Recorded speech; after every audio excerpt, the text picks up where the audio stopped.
Bem-vindo à Hiper FM, estás comigo André Silva, vamos a uma pitada de nutrição com a Filipa Custóias, que é nutricionista. Oh Filipa Custóias, conta-me lá, como é que tu estás? Bom dia!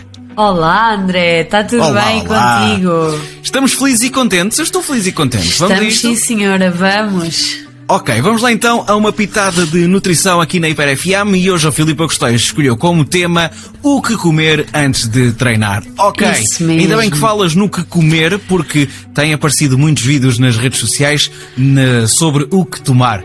A creatina, por exemplo, está muito agora em voga. Descobriu-se a creatina. Descobriu-se agora a creatina e agora é a melhor cena do mundo. Não discordo. Sim.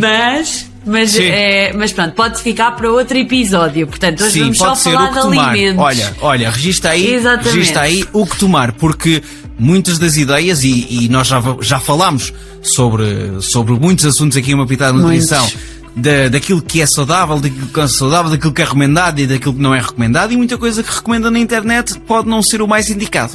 Olha, tal e qual.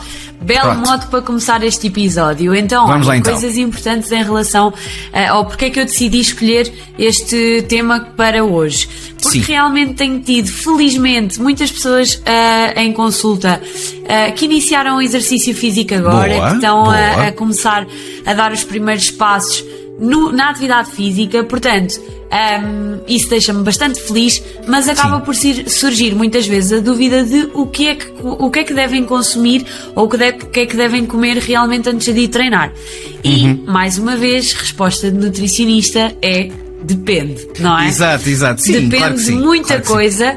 É realmente importante nós termos noção que a função da refeição pré-treino deve ser para, no fundo, contribuir para uma otimização da performance no treino e muitas vezes não é isso que acontece. Há realmente muitos casos de pessoas que se sentem mal por comerem ou por não comerem realmente antes do treino. Portanto, isto é uma questão extremamente individual. Aquilo que eu vou fazer hoje é tentar dar-vos aqui as perguntas para que vocês consigam responder a elas e perceberem no fim, ok, então no meu caso pode fazer sentido comer isto, comer aquilo, pode fazer sentido não comer, ou seja, é importante cada um avaliar a sua situação e ainda assim, se continuar a ter dúvidas, procurar alguém que vos ajude, um nutricionista que vos ajude a definir esta refeição e outras, óbvio, mas esta refeição de pré-treino. Então,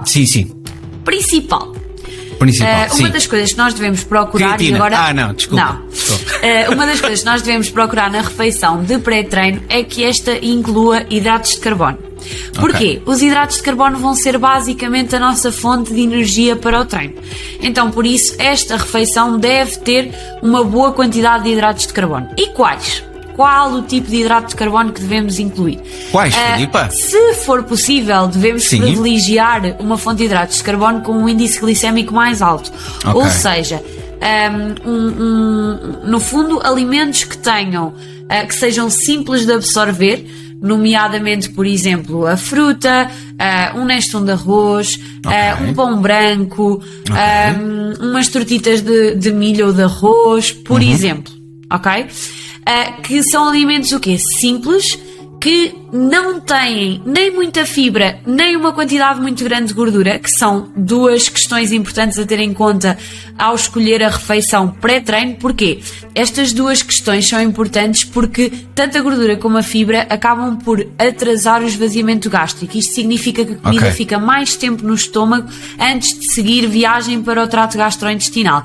E isto é um dos motivos pelo qual muitas das pessoas acabam por se sentir mal durante o exercício, porque a comida ainda está no estômago e existe depois, às vezes, refluxo, azia. Estão-se a sentir pesadas e não sei o quê. Não, é só preguiça. É preguiça. Não, isso já é treinar, portanto, já passaram a fase da preguiça. Portanto, isto é algo muito importante. Muitas vezes eu tenho em consulta pessoal a dizer-me: olha, o que é que achas da manteiga de amendoim antes do treino? E a manteiga de amendoim é uma fonte realmente de gordura, portanto não faz muito sentido.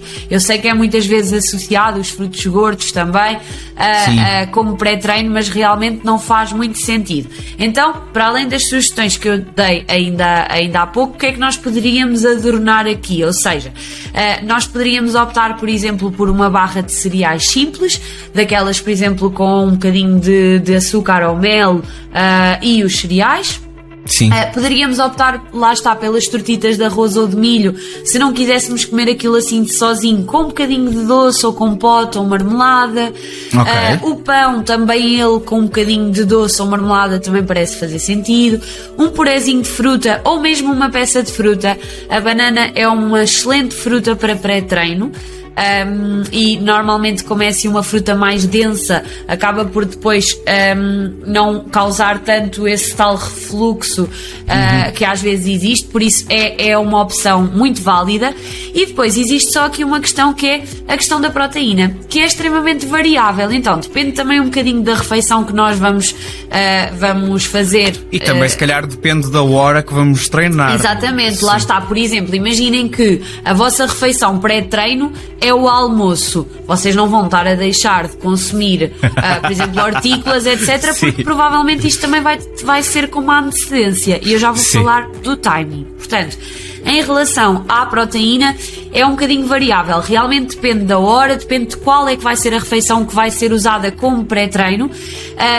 Pode ser uma estratégia incluir uma fonte proteica para promover a saciedade durante o treino, por exemplo, em desportos em que realmente o treino é mais longo, por exemplo, 1h30, 2 horas e meia, em que realmente os atletas estão há algum tempo a treinar, convém que a refeição antes que lhes promova a saciedade para que não tenham fome durante o treino, que à partida não terão, mas às vezes pode acontecer quando temos treinos mais longos. No caso da proteína, ter aqui em atenção que os laticínios à partida não são alimentos aconselhados. No entanto, eu já vi de tudo e eu próprio, enquanto atleta, comia cereais com leite antes de ir treinar. E passado meia hora estava dentro de uma piscina. Portanto, eu por acaso por exemplo, já tive uma má experiência com iogurte líquido, por exemplo. Há muitas pessoas que realmente o têm. Portanto, este é um caso que devem avaliar se faz ou não sentido trocar, por exemplo, o laticínio por outro alimento. Mas é aqui uma questão um bocadinho variável, não é realmente... Não é chapa assim, não é. Pronto. Por isso, mais uma... Pronto, relativamente a macronutrientes e aqui às questões de especificidades que devem ter, é isto. Depois falta só uma, que é a questão do timing. Com que antecedência é que devemos de fazer esta refeição? Então, eu diria pelo menos 30 minutos antes, não? Idealmente 1 hora ou mais. Pronto. Pronto. Então, normalmente esta é a antecedência que nós recomendamos, mas realmente às vezes não é possível. Por exemplo, se nós estivermos a falar de alguém que treine às 7 da manhã, não consegue ou não vai provavelmente acordar. Vou levantar às 4h30 para comer. E então aí pode fazer sentido arranjar aqui umas outras estratégias para tentar que comam na mesma e que realmente não se sintam mal durante o treino. Mas o aconselhado é tentar pelo menos 1 hora antes, para que não haja o risco de haver qualquer tipo de desconforto, ok? Já os nossos pais nos diziam, não em relação ao treino, mas em relação à água, não vás já à água porque ainda não fizeste a digestão. Exato. Ou então não tem nada a ver com esta conversa. Médio. Pronto, está feito então, Filipa Costeias. Ela volta na próxima quarta-feira para uma pitada de nutrição. Um beijinho e até para a semana. Adeus, até para a semana, André.